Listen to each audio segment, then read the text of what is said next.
Combinations chapati రోటీ కాకుండా సంతృప్తిగా rice కూడా తినవచ్చు.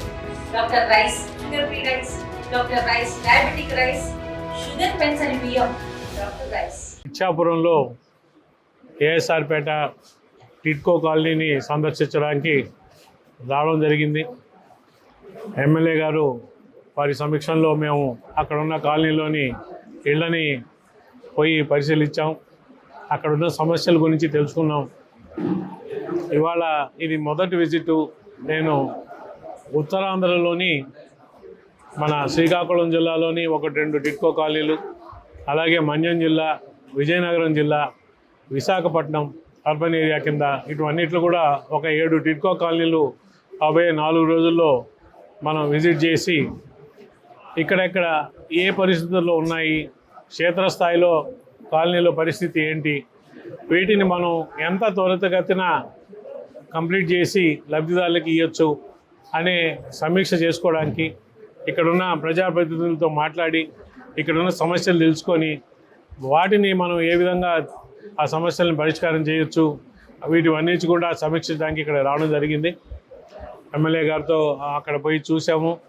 అక్కడ పరిస్థితి నిజంగా కూడా కొంచెం విచారకరంగా ఉంది. 3 బ్లాకులు 300 చదరపు అడుగులు, ఒక బ్లాకు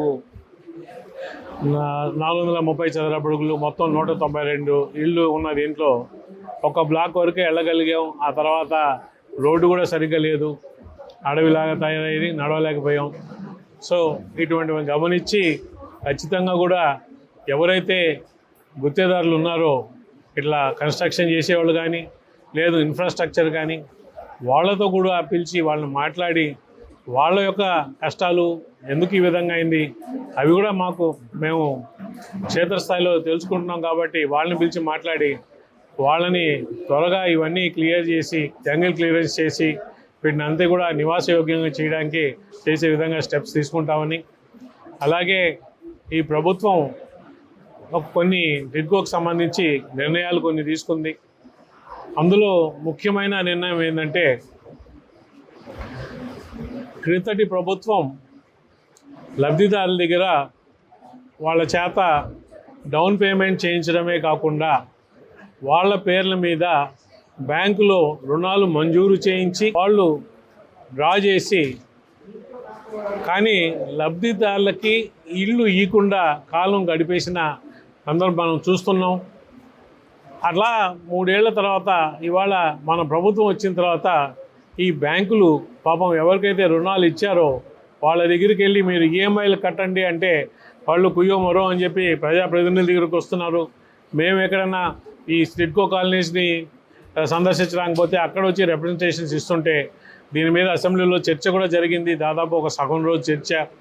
ఇవన్నిటిని కూడా పరిగణలోకి తీసుకొని ముఖ్యమంత్రి చంద్రబాబు నాయుడు గారు, మా మంత్రివర్యులు నారాయణ గారు, అలాగే లోకేష్ గారు, మా డిప్యూటీ సీఎం పవన్ కళ్యాణ్ గారు, మేమందరికీ రిప్రజెంటేషన్ ఇగా వాళ్ళు 185 కోట్లు ఒక 45,000 మందికి ఎవరి పేరు మీద అయితే రుణాలు తీసుకొని ఆ రుణాలను మనం డ్రా చేసి ఇల్లు ఇవ్వలేదో వాళ్ళని ఐడెంటిఫై చేసి వాళ్ళ తరఫున ఈఎంఐలు మే 31వ తేదీ దాకా 185 కోట్లు కట్టాలని నిర్ణయించి, అందులో దాదాపు 140 కోట్లు ఆల్రెడీ కట్టడం అయింది. మిగిలింది కూడా తొందరలో కంప్లీట్ చేస్తున్నాం.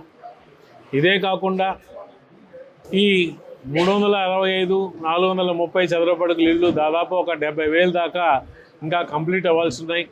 వాటిని అన్నిటి కూడా ఈ సంవత్సరం ఆఖరి అంటే డిసెంబర్ 31 లోపల ప్రభుత్వం కంప్లీట్ అన్ని విధాలా వాటిని పూర్తి చేసి లబ్ధిదారులకి పూర్తిగా నివాసయోగ్యమైన ఇల్లు హ్యాండ్ ఓవర్ చేయాలని చెప్పి రాబోయే సంక్రాంతిలో వాళ్ళ సొంత ఇల్లు కళ సాకారమై సంక్రాంతి పండుగ బాగా తెలియాలని చెప్పి ఒక దీంతో పనిచేస్తూ ఖచ్చితంగా కూడా దానికి సంబంధించిన ఏదైతే ఆర్థిక వనరులు కావాలో వాటిని కూడా సమకూర్చుకున్నాం.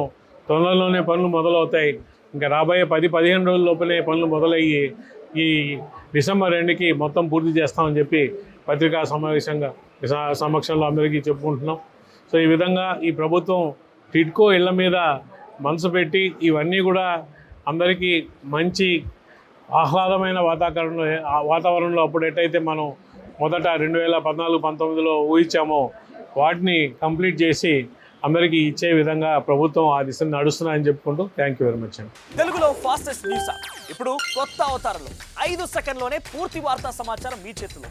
సోషల్ మీడియా ట్రెండ్స్ మీ కళ్ళ ముందుకే live TV and voice search ఆప్షన్స్తో ఇప్పుడే డౌన్లోడ్ చేయండి. యాప్ లింక్ డిస్క్రిప్షన్లో ఉంది.